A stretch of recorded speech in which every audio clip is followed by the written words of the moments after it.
Hey there, all you cool cat and kittens. If you know, you know. Today is March 59th, probably the longest spring breaks you guys will ever have.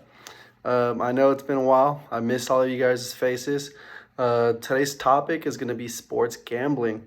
What I want you to take away from today is going to be a little bit of the history of gambling, kind of what it is, and even to like the smallest detail. I want you to understand the rules that are imposed against you guys as NCAA athletes. Uh, there's a lot of things you can't do with gambling. You'd believe it or not. And then I want you to be just kind of aware of what's going to go on and like how all of this could possibly affect you. Um, so the U.S. So the U.S. federal government removed the prohibition on sports wagering in May of 2018. So what this means is that each state can now regulate its gambling rules on wagering. So I mean, just depending on you as a person, if you weren't an NCAA athlete, you could possibly bet on sports, on NCAA sports. But since you're an athlete, you can't. But so say for the average Joe, if they wanted to bet in California on March Madness, they could legally do it, and there would be no regulations. Well, there are a few regulations, but we won't go into those details. Believe it or not, worldwide, there was 1.94 trillion dollars that were wagered on NCAA sports. Two of the most popular sports that are typically wagered are going to be Division I basketball and Division I football. The the NCAA tournament, March Madness, what everybody knows what March Madness is, I would assume, is the most popular. $3.5 billion is wagered in that sport alone every year, and they took that number in 2018. So you can just imagine. Well, I mean, this year they didn't have it, but you can only imagine how much it would have been then. Um,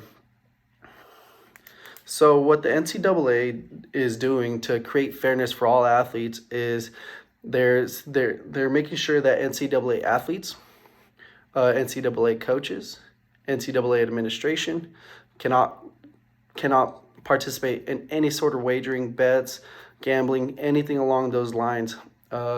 You'd be surprised on what all the you can't bet on any youth sports, any college sports, or any professional sports at any level. It doesn't matter if you're an a Division 3 athlete, Division 2 athlete, Division 1 athlete. If you fall under the umbrella of NCAA, you're not allowed to wager or anything like that. Um, you can't bet on any sport, whether it's your sport or not your sport. If you're a football player, you can't legally bet on a basketball game, or a basketball player cannot bet on a football game. It just or Euro sport. I mean, it just compromises all of it. They're trying to keep it to where it's as amateur as possible. Keep the pureness of the sport, keep it away from athletes, because they say once you start betting a little bit, it's kind of like a domino effect. If not, like, it's kind of similar to an avalanche. Starts a little bit and then just explodes, right? Um, so play with integrity. So one of the biggest issues is that possibly people can come up to you. You'd be surprised. A student athlete will be approached by maybe one or two family members, or maybe a couple friends that he has from his hometown, and ask, "Hey, what's the lineup today? How's so and so's injury? How what do you think today's gonna look? Is he gonna play? Is he not gonna play? Do you think I should bet on it? You think I shouldn't bet on it?" I mean, important part is as for as much as you can trust your family, um, you don't know what they're going to do with that information that you provide them. With that information, they can go and tell someone else, and they can go put a lot of money on it. And although the chances are very slim, that could be possibly traced back to you. And now, if you're seeing issues with this person continually coming up to you, asking you, harassing you, even if they're family members, don't be afraid to report it to your administration, if not your compliance officer. Um, you have to have that open line of communication. you don't want to have to be you don't want to be punished for something that you unknowingly did. So that's a big thing. So just don't disclose any information like injuries, personal information, or lineups. Those are big no-nos. Don't do that in NCAA, guys. I know you guys are real close with your friends and things like that, so just be careful with that. So we're gonna talk a little bit of conversation about fantasy football, fantasy sports, fantasy wagering, things along those lines. Although it does seem innocent and fun, yeah, you get to pick your roster and your lineup and anything like that. If you put any sort of dollar amount towards that fantasy league, that online wagering, online gambling, it is still considered gambling, and you're not allowed to do it. So you can't place a bet on any sort of March Madness. You can't place a bet on any fantasy football leagues or any sort of fantasy leagues.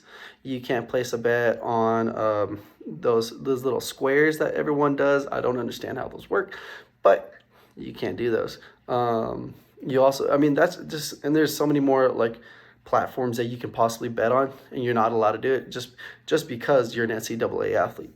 I understand that some of you guys have friends that are almost close to addicted to gambling, but I know you guys aren't because you're good people. I understand you guys. You guys are great people. So we're gonna keep that. So one thing to keep in mind, if you risk something, it's a bet.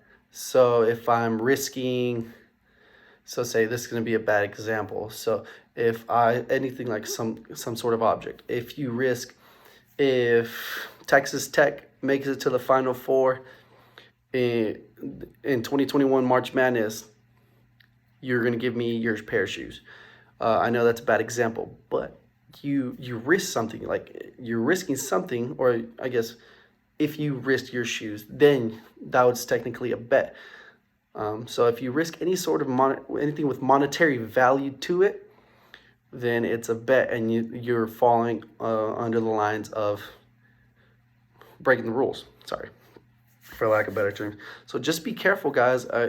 Fantasy football, I know all of you guys have participated in fantasy football. If you're in a league that has like an entry fee, don't do it. You're not allowed to do it. So I mean, if you and the guys on the team want to participate in fantasy football with no entry fee, at the end of the season, no one's gonna have to pay anyone or anything like that, then you do it.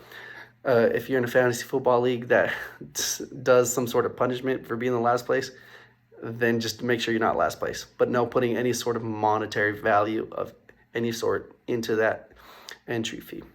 All right, guys. So some of the consequences for betting or being caught gambling, like any sort of, even if you're shaving points, you're putting like anything along those lines, guys, you're risking losing eligibility, and you automatically become ineligible, right? And the only way to become ineligible is if a committee meets and they decide to reinstate you into back into that season.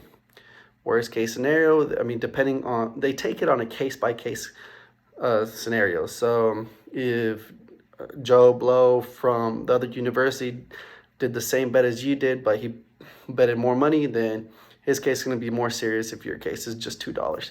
But you're still breaking the rules, even if it's $1. All right, guys. So you just gotta be careful, guys. It's a case by case type deal. You don't want to risk losing any sort of ineligibility, losing potentially a year. Things along those lines, guys. I know you guys care a lot about your sport, and I understand that you guys work day and night. You guys work hard. You guys are in your books every day. You're working hard every single day. I just wanted you guys to be a little bit more informed in regards to the gambling, and so something even as minor as putting $1 on a entry fee for fantasy football. You're breaking the rules.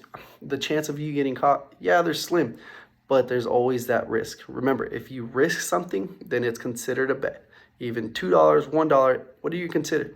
whatever, anything with monetary value, guys, and you guys are gonna get in trouble. And my job is to make sure you guys don't get in trouble. You know, I'm looking out for you guys. So I hope y'all, the biggest like takeaway I want you guys to get from this from the topic today is that don't place anything of monetary value into a bet of any sorts. All right, guys, because then that's how you get into trouble, and then we don't want to lose you, and you surely don't want to lose any sort of eligibility time.